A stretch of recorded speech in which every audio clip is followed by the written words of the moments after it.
جب تم گھروں میں داخل ہو تو اپنے لوگوں پر سلام کرو اور اللہ سے اچھی دعا کرو، اور تم ایک دوسرے کا مال ناحق طریقے سے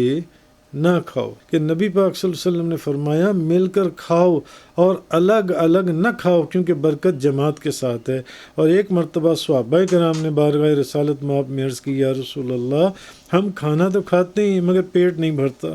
ارشاد فرمایا سیر نہیں ہوتے۔ فرمایا تم الگ الگ کھاتے ہو۔ صحابہ کرام نے عرض کیا جی ہاں رسول اللہ صلی اللہ علیہ وسلم، جی ہاں۔ تو نبی پاک صلی اللہ علیہ وسلم نے ارشاد فرمایا تم مل بیٹھ کر کھانا کھایا کرو اور کھاتے وقت بسم اللہ پڑھ لیا کرو، تمہارے لیے کھانے میں برکت دی جائے گی۔ اور حضرت جابر بن عبداللہ رضی اللہ تعالیٰ عنہ سے روایت ہے کہ رسول اللہ صلی اللہ علیہ وسلم نے ارشاد فرمایا اللہ تعالیٰ کو سب سے زیادہ پسند وہ کھانا ہے جسے کھانے والے زیادہ ہوں۔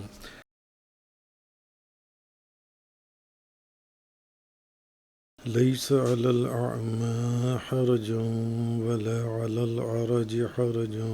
ولا على المريض حرج ولا على أنفسكم أن تأكلوا من بيوتكم أو بيوت آبائكم أو بيوت أمهاتكم أو بيوت إخوانكم أو بيوت أخواتكم أو بيوت أعمامكم أو بيوت عماتكم أو بيوت أخوالكم أو بيوت خالاتكم أو ما ملكتم مفاتحه أو صديقكم ليس عليكم جناح أن تأكلوا جميعا أو أشتاتا فإذا دخلتم بيوتا فسلموا على أنفسكم تحية من عند الله مباركة طيبة كذلك يبين الله لكم الآيات لعلكم تعقلون۔ نابینا پر کوئی حرج نہیں، اور نہ لنگڑے پر کوئی حرج ہے، اور نہ بیمار پر کوئی حرج ہے، اور نہ خود تم پر کوئی حرج ہے کہ تم اپنے گھروں سے کھاؤ، یا اپنے باپ دادا کے گھروں سے کھاؤ، یا اپنی ماؤں کے گھروں سے کھاؤ، یا اپنے بھائیوں کے گھروں سے، یا اپنی بہنوں کے گھروں سے، یا اپنی بہنوں کے گھروں سے، یا اپنے چچاؤں کے گھروں سے، یا اپنی پھپھیوں کے گھروں سے، یا اپنے ماموں کے گھروں سے، یا اپنی خالاؤں کے گھروں سے، یا ان گھروں سے جن کی چابیاں تمہارے قبضے میں ہوں، یا اپنے دوست کے گھر سے۔ اس میں تم پر کوئی گناہ نہیں ہے کہ تم سب مل کر کھاؤ یا الگ الگ کھاؤ۔ پھر جب تم گھروں میں داخل ہو تو اپنے لوگوں پر سلام کرو اور اللہ سے اچھی دعا کرو کہ برکت اور پاکیزگی اللہ کی طرف سے نازل ہو۔ اللہ ہی اسی طرح تمہارے لیے آیتیں بیان فرماتا ہے تاکہ تم سمجھو۔ تو حضرت ابن عباس رضی اللہ تعالی عنہما نے فرمایا، آپ فرماتے ہیں کہ اصل میں جب یہ آیت نازل ہوئی وَلَا تَأْكُلُوا أَمْوَالَكُمْ بَيْنَكُمْ بِالْبَاطِلِ، اور تم ایک دوسرے کا مال ناحق طریقے سے نہ کھاؤ، تو مسلمانوں نے بیماروں، جو لوگ بیمار تھے اور اپاہج تھے یا اندھے تھے یا لنگڑے تھے، لنگڑوں کے ساتھ کھانے میں حرج سمجھا، تو انہوں نے کہا کہ ہمارا سب سے زیادہ افضل مال جو ہے وہ تو کھانا ہے، تو اللہ نے ناحق مال کھانے سے تو منع فرمایا کہ ناحق مال نہیں کھانا، ناحق طریقے سے مال نہ کھاؤ جن سے۔ اور اندھا جو ہے وہ کھاتے وقت یہ نہیں دیکھ سکتا کہ برتن میں اچھا کھانا کس جگہ پر ہے، تو اور لنگڑا جو ہے وہ بھی پوری طرح بیٹھنے پر قادر نہیں ہے، تو وہ بھی صحیح طرح نہیں کھا سکتا، اور بیمار آدمی جو ہے وہ کمزوری کی وجہ سے اچھی طرح نہیں کھا سکتا، تو اس لیے وہ پھر ان معذوروں کے ساتھ کھانا کھانے میں حرج سمجھنے لگے۔ وہ کہنے لگے نہ، ان معذوروں کے ساتھ جو اندھا ہے، لنگڑا ہے یا بیمار ہے، ان لوگوں کے ساتھ نہ کھاؤ، کیونکہ یہ تو فرما دیا گیا کہ تم ایک دوسرے کا مال ناحق طریقے سے نہ کھاؤ۔ تو تب اللہ تعالیٰ نے یہ آیت نازل فرمائی یعنی اگر تم اندھوں کے ساتھ، بیماروں کے ساتھ اور لنگڑوں کے ساتھ کھانا کھاؤ تو اس میں کوئی حرج نہیں ہے، کوئی ایسی بات نہیں ہے۔ اور اسی طرح تفسیر امام ابن ابی حاتم کے اندر ایک حدیث میں ہے کہ سعید بن جبیر اور ضحاک وغیرہ نے کہا کہ لنگڑے، اندھے اور بیمار تندرستوں کے ساتھ کھانا کھانے میں جو اچھا، اب انہوں نے اس کی ایک اور دوسری بات کہہ دی۔ انہوں نے کہا اصل میں لنگڑے جو تھے، اندھے جو تھے اور بیمار جو تھے، وہ تندرستوں کے ساتھ کھانا کھانے میں حرج سمجھتے تھے، کیونکہ ان کو پتہ تھا کہ اگر ہم تندرست لوگوں کے ساتھ کھانا کھائیں گے تو ان لوگوں کو ان سے گھن آئے گی، تو ان کے ساتھ کھانا کھانے میں وہ پھر کراہت محسوس کرتے تھے۔ وہ کہتے تھے کہ اندھا بعض اوقات زیادہ کھانا کھا جاتا ہے اور لنگڑا زیادہ جگہ گھیر کر بیٹھ جاتا ہے۔ تو بہرحال ایک جگہ تو یہ تھی کہ وہ لوگ جن سے جو خود سے سمجھتے تھے وہ کہتے تھے کہ کہیں ہم ان کے ساتھ زیادتی نہ کر دیں، اور دوسری جگہ ایک اس کی تفسیر یہ کی گئی کہ کہیں جو معذور اندھے لنگڑے لوگ تھے انہوں نے کہا کہ ان کو ہم سے گھن آتی ہے تو ہم ان کے ساتھ بیٹھ کر کھانا نہ کھائیں۔ تو وہ اس جگہ پر تو ان مفسرین نے کہا کہ اس موقع پر یہ آیت جو سی ہے نازل ہوئی۔ تو اور حضرت جابر بن عبداللہ رضی اللہ تعالی عنہما بیان کرتے ہیں کہ نبی پاک صلی اللہ علیہ وسلم نے ایک مجذوم کا ہاتھ پکڑ کر اس کو اپنے ساتھ کھانے کے پیالے میں شریک کیا، فرمایا بسم اللہ پڑھ کر اللہ پر توکل اور اعتماد کر کے کھاؤ۔ کہ اگر کوئی مجذوم بھی ہے تو اس کو بھی پیچھے نہ ہٹاؤ، اس کو بھی اپنے ساتھ ملا کر کھانا کھلاؤ جان سے۔ اور حضرت یحییٰ بن جعدہ رضی اللہ تعالیٰ عنہ بیان کرتے ہیں کہ ایک سیاہ رنگ کا چیچک والا مریض آیا جس کی کھال چھلی پڑی تھی، وہ جس شخص کے پاس بھی بیٹھتا وہ بندہ اس کو اٹھا دیتا کہ اٹھو یہاں سے، مگر نبی پاک صلی اللہ علیہ وسلم نے اس کو پکڑ کر اپنے پاس بٹھا لیا۔ اسی طرح سعید بن مسیب نے کہا کہ مسلمان جب کسی غزوے میں جاتے تو بیماروں اور اپاہجوں کو اپنے گھروں میں چھوڑ جاتے تھے۔ جب کسی غزوے میں، جنگ میں نبی کریم صلی اللہ علیہ وسلم کے ساتھ جاتے تو بیمار لوگ اور جو معذور تھے ان کو اپنے گھروں کی چابیاں دے کر اپنے گھروں میں چھوڑ جاتے تھے، اور وہ لوگ کہتے تھے کہ ہمارے لیے ان کے گھروں سے کھانا پینا حلال نہیں ہے۔ اب جن کو وہ چھوڑ جاتے تھے وہ ان کے گھروں سے کھانا نہیں کھاتے تھے کہ نہیں ان کے گھروں سے کھانا پینا حلال نہیں ہے، اس میں حرج سمجھتے تھے۔ وہ کہتے تھے کہ جب کہ وہ لوگ غائب ہیں تو ہمیں ان کے گھروں سے کھانا پینا جائز نہیں ہے۔ تو بہرحال یہ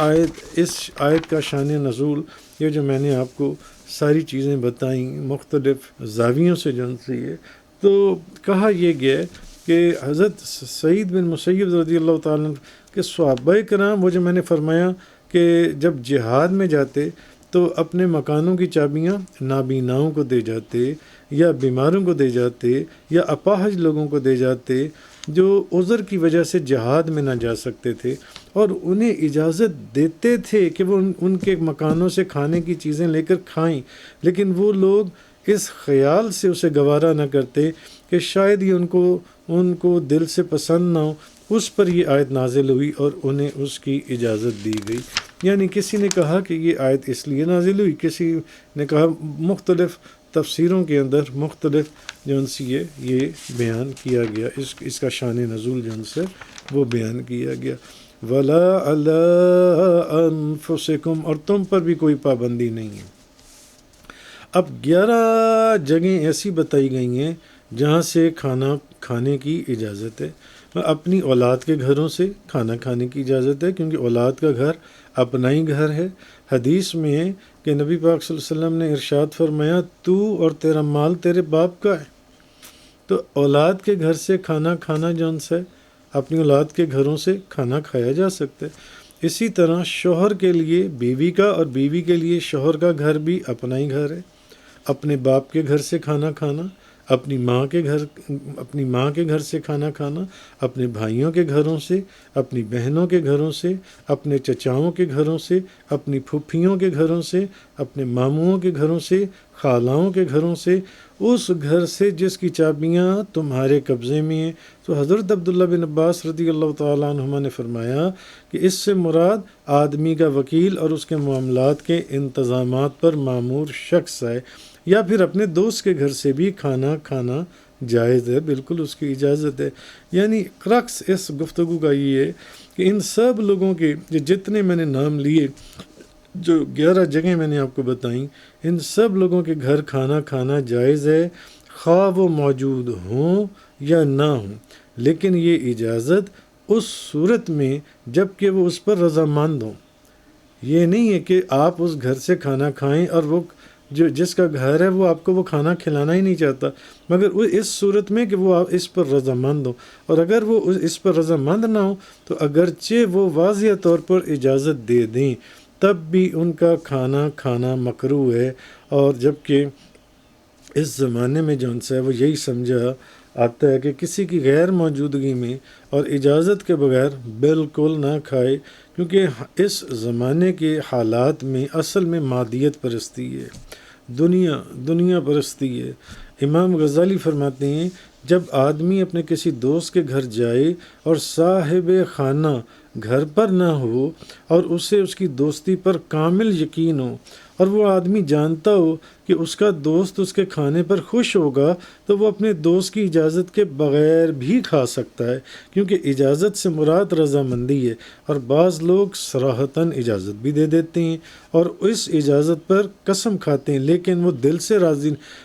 یعنی امام غزالی فرماتے ہیں کہ ایک تو وہ لوگ ہیں جو اپنے دوست کے گھر جائیں اور اس کو پتہ ہو کہ بھی میں اگر اس کے گھر سے کھانا کھا لوں گا تو میرا دوست خوش ہوگا، تو وہ اپنے دوست کی اجازت کے بغیر بھی وہاں سے کھانا کھا سکتا ہے۔ مگر آپ فرماتے ہیں بعض لوگ ایسے بھی ہیں جو بظاہر تو اجازت دے دیتے ہیں، مگر ایک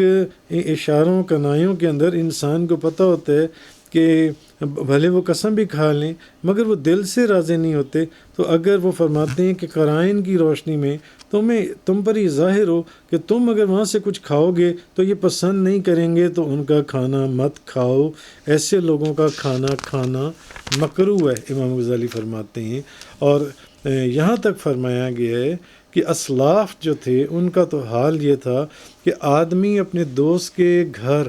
اس کی موجودگی میں پہنچتا تو اس کی باندی سے اس کا تھیلا طلب کرتا اور جو چاہتا اس میں سے لے لیتا، جب کہ وہ دوست نہ ہوتا، اور جب وہ دوست گھر آتا اور وہ باندی اس کو یہ خبر دیتی کہ تمہارا دوست آیا تھا اور اس طریقے سے اس نے تمہارے تھیلے میں سے یہ چیز لے لی، یعنی تمہاری اجازت کے بغیر لے لی یا کھا لی، تو ایک دور وہ بھی تھا کہ وہ لوگ اس خوشی میں اس باندی کو آزاد کر دیا کرتے تھے۔ آگے فرمایا ان تاکلوا جمیعا او اشتاتا، تم مل کر کھاؤ یا الگ الگ۔ اب اس آیت کا شان نزول یہ ہے کہ قبیلہ بنی لیث بن عمر کے لوگ تنہا بغیر مہمان کے کھانا نہیں کھاتے تھے، کبھی کبھی مہمان نہ ملتا تو صبح سے شام تک کھانا لے کر بیٹھے رہتے۔ ان کے حق میں یہ آیت نازل ہوئی اور فرمایا گیا کہ تم مل کر کھاؤ یا الگ الگ، تم پر کوئی پابندی نہیں ہے۔ یعنی یہ وہ لوگ تھے اس قبیلے کے جو کسی مہمان کے بغیر کھانا ہی نہیں کھاتے تھے، اس قدر وہ سخت تھے اس معاملے میں، تو ان کے لیے فرمایا گیا نہیں، اگر تم مل کر کھاؤ تب بھی بہت، یعنی نہ مل کر کھاؤ تم پر کوئی پابندی نہیں ہے۔ بہرحال تو صحابہ کرام بہت بڑے مہمان نواز ہوا کرتے تھے۔ تو حضرت ابو شریح کعبی رضی اللہ تعالیٰ عنہ سے روایت ہے کہ نبی پاک صلی اللہ علیہ وسلم نے فرمایا جو شخص اللہ اور قیامت کے دن پر ایمان رکھتا ہے وہ مہمان کا اکرام کرے، ایک دن رات اس کا جائزہ ہے، یعنی ایک دن تو اس کی پوری خاطرداری کرے، اپنے مقدور بھر اس کے لیے تکلف کا کھانا تیار کروائے جن سے، اور ضیافت 3 دن ہے، یعنی ایک دن کے بعد جو موجود ہو وہ پیش کرے، اور 3 دن کے بعد پھر صدقہ ہے۔ مہمان کے لیے یہ حلال نہیں ہے کہ اس کے ہاں ٹھہرا ہی رہے کہ اسے حرج میں یعنی تکلیف میں ڈال دے۔ اسی طرح ایک حضرت ابو الاحوص رضی اللہ تعالی عن جون سے ترمذی شریف کے اندر ہے، اپنے والد سے روایت کرتے ہیں، ایک صحابی کہتے ہیں میں نے عرض کیا یا رسول اللہ آپ یہ بتائیں، یہ فرمائیے میں ایک شخص کے ہاں گیا، اس نے میری مہمانی نہیں کی، اب وہ میرے ہاں آئے تو کیا میں اس کی مہمانی کروں یا بدلہ دوں؟ ارشاد فرمایا بلکہ تم اس کی مہمانی کرو جون سے۔ تو اس آیت میں مل کر کھانا کھانے کا بھی ایک ذکر ہوا، اور مل کر کھانا کھانے میں حضرت عمر بن خطاب رضی اللہ تعالیٰ عنہ سے روایت ہے کہ نبی پاک صلی اللہ علیہ وسلم نے فرمایا مل کر کھاؤ اور الگ الگ نہ کھاؤ کیونکہ برکت جماعت کے ساتھ ہے۔ اور ایک مرتبہ صحابہ کرام نے بارگاہ رسالت مآب میں عرض کی یا رسول اللہ ہم کھانا تو کھاتے ہیں مگر پیٹ نہیں بھرتا، ارشاد فرمایا سیر نہیں ہوتے، فرمایا تم الگ الگ کھاتے ہو؟ صحابہ کرام نے عرض کیا جی ہاں رسول اللہ صلی اللہ علیہ وسلم، جی ہاں۔ تو نبی پاک صلی اللہ علیہ وسلم نے ارشاد فرمایا تم مل بیٹھ کر کھانا کھایا کرو اور کھاتے وقت بسم اللہ پڑھ لیا کرو، تمہارے لیے کھانے میں برکت دی جائے گی۔ اور حضرت جابر بن عبداللہ رضی اللہ تعالیٰ عنہ سے روایت ہے کہ رسول اللہ صلی اللہ علیہ وسلم نے ارشاد فرمایا اللہ تعالیٰ کو سب سے زیادہ پسند وہ کھانا ہے جسے کھانے والے زیادہ ہوں۔ فَإِذَا دَخَلْتُمْ بُيُوتًا، پھر جب گھروں میں داخل ہو، ارشاد فرمایا پھر جب گھروں میں داخل ہو تو اپنے لوگوں کو سلام کرو، یہ ملتے وقت کی اچھی دعا ہے اور اللہ کے پاس سے مبارک اور پاکیزہ کلمہ ہے جون سے۔ تو جب آدمی اپنے گھر میں داخل ہو تو اپنے اہل خانہ کو سلام کرے اور ان لوگوں کو جو مکان میں ہوں بشرطے کہ وہ مسلمان ہوں، اگر مسلمان ہیں تو سلام کرے، اور اگر خالی مکان میں داخل ہو جہاں کوئی نہیں ہے تو کہے السلام علی النبی ورحمۃ اللہ وبرکاتہ، السلام علینا وعلی عباد اللہ الصالحین، السلام علی اہل البیت ورحمۃ اللہ وبرکاتہ۔ حضرت عبداللہ بن عباس رضی اللہ تعالی عنہما نے فرمایا مکان سے یہاں مسجدیں مراد ہیں، اور امام نحوی رحمۃ اللہ علیہ فرماتے ہیں کہ جب مسجد میں کوئی نہ ہو تو کہے السلام علی رسول اللہ صلی اللہ علیہ وسلم۔ ملا علی قاری نے شفا شریف کی شرح میں لکھا کہ خالی مکان میں سرکار دو عالم صلی اللہ علیہ وسلم پر سلام عرض کرنے کی وجہ یہ ہے کہ اہل اسلام کے گھروں میں روح اقدس جلوہ فرما ہوتی ہے۔ وآخر دعوانا ان الحمد للہ رب العالمین۔ تفسیر قرآن کا یہ لیکچر انگلش میں سننے کے لیے براہ کرم ڈسکرپشن میں موجود لنک پر کلک کریں۔